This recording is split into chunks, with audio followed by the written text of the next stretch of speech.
Hello दोस्तों, आपका स्वागत है अविनाश क्लासेस के हिंदी स्टेनो चैनल में। अब डिक्टेशन स्टार्ट होगा।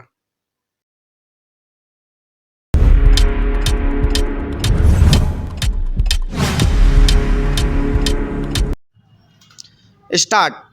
उपाध्यक्ष महोदय, बजट पर जो चर्चा चल रही है उसमें भाग लेते हुए मैं भी अपने विचार सदन के सामने प्रस्तुत करना चाहता हूं। इस पर विचार करते समय दो स्थितियों को हमें दृष्टि में रखना होगा। एक दृष्टि यह है कि किस स्थिति से हमारा देश गुजर रहा है, उसमें हमें क्या करना है, और दूसरी दृष्टि यह है कि भविष्य में देश को किस दिशा में ले जाना चाहते हैं। जब तक इन दोनों दृष्टिकोणों को सामने रखते हुए इस बजट को नहीं जांचेंगे, तब तक हम यह निर्णय नहीं कर पाएंगे कि यह जो बजट हमारे सामने रखा गया है वह देश की दृष्टि से उचित बजट है या नहीं। जब मैं इस समय की स्थिति को देखता हूँ तो मेरे सामने देश की संकटकालीन स्थिति आ जाती है।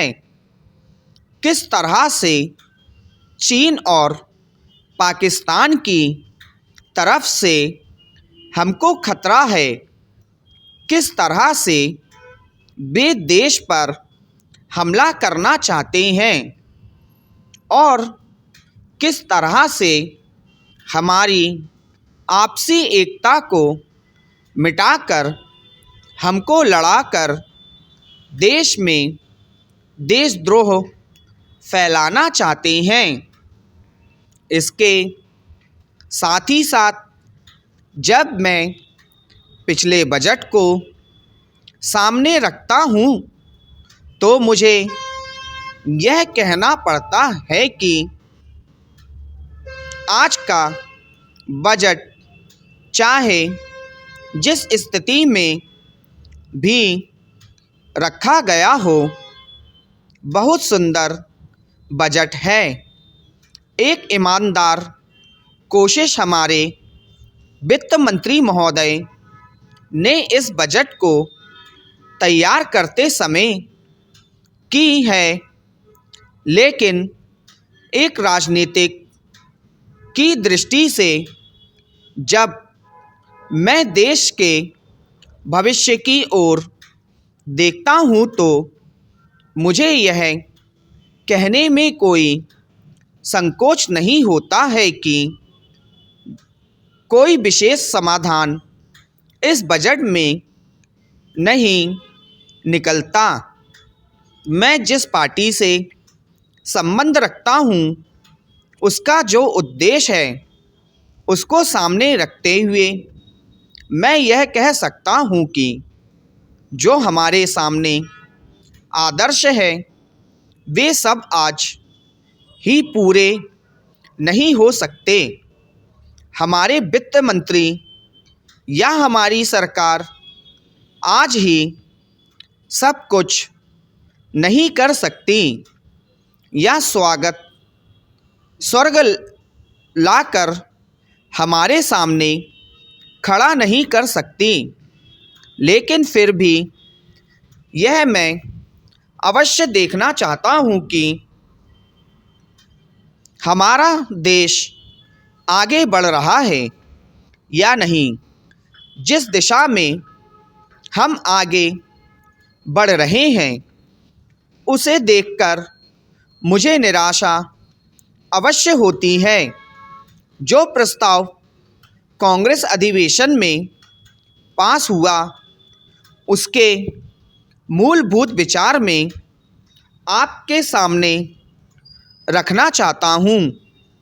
वहाँ हमने यह निश्चय किया था कि वर्तमान पंचवर्षीय योजना खत्म होने तक देश की जनता की ज़रूरत की चीज़ें पूरी कर दी जाएगी। उपाध्यक्ष महोदय, उसमें हमने साफ साफ कहा था कि जो गरीब वर्ग है, जिसकी गरीबी के बारे में सभी जानते हैं, उसको देश की आमदनी का जो औसत है वह अवश्य ही मिल जाएगा और इस दिशा में हमारा प्रयत्न जारी रहे। हमारा जो बजट है उसको जब तक अपनी आर्थिक व्यवस्था या अपने विचारों के अनुसार नहीं आंकेंगे, तब तक उस धैर्य की पूर्ति नहीं हो सकती। यदि इस दृष्टि से अपने बजट को देखते हैं तो हम इसे ना अधिक और ना कम नंबर दे सकते हैं।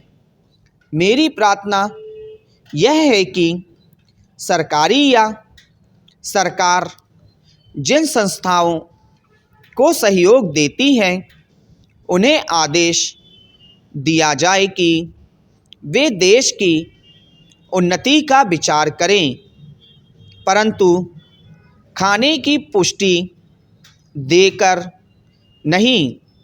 यह कार्य शीघ्र से शीघ्र होना चाहिए।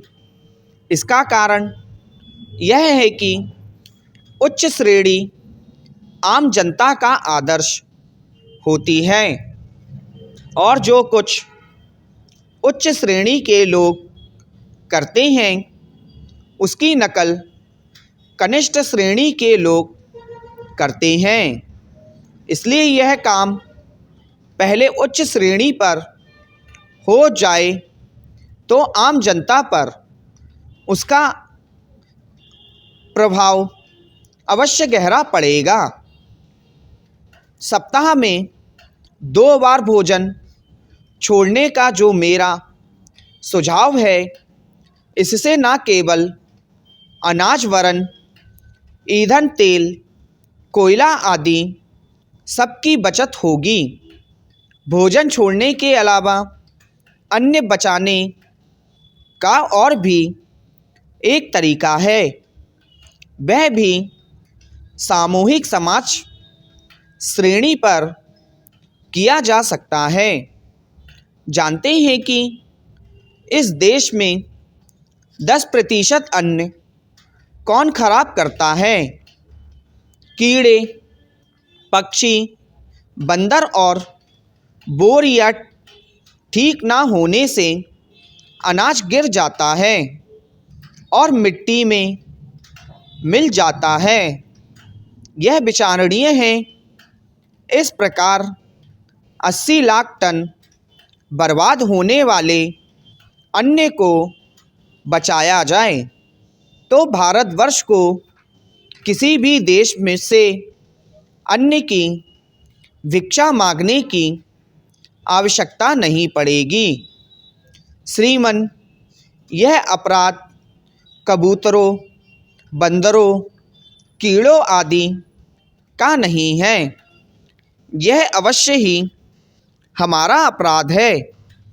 आज तक विदेशों से हमको अनाज मिलता रहा है, इसलिए हम लापरवाह थे, इसलिए अनाज का विनाश होता रहा है। परंतु अकाल पड़ेगा, जैसा कि इस वर्ष पड़ा है, तभी हम जागें तो यह ठीक नहीं है। हमें अन्न के नाश को रोकने की सतत कोशिश करनी चाहिए। उसकी बचत करना हमारा परम कर्तव्य है। यह काम हर किसान बच्चा और युवक कर सकता है और उन्हें करना चाहिए। अन्न बचाने की समस्या केवल कानून के जरिए हल नहीं होगी, यह बात भी सामाजिक चेतना पर निर्भर है। स्टॉप।